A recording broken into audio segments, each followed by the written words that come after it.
يلا شدوا حزامكم يا مسلمين، صار راتبنا يجي بال40.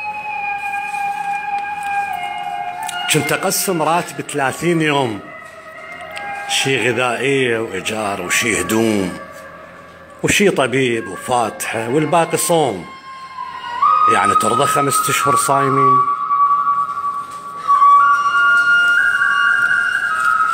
هو راتب شو يجي بالبهذلة؟ شلون ما توزع صعوبة المسألة. قل أبو الإيجار يرضى نأجله؟ شلون أبو السلفة أقل له احسب هدين؟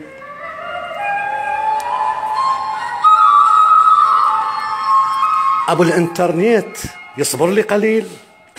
الذاك بالأقساط ما ظل بيه حيل، وي حكومتنا صدق ضاع السبيل. شلون مقياس الشهر صار 40؟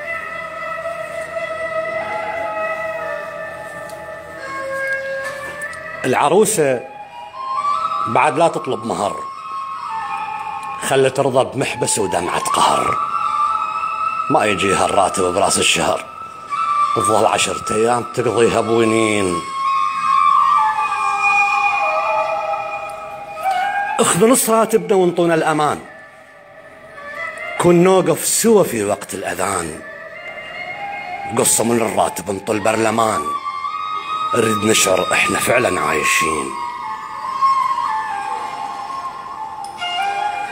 ماكو داعي نسوي للميت ثواب، والفلافل عافية ليش الكباب. نصوم من كانون نفطر شهر آب، حتى ابن البرلمان يعيش زين.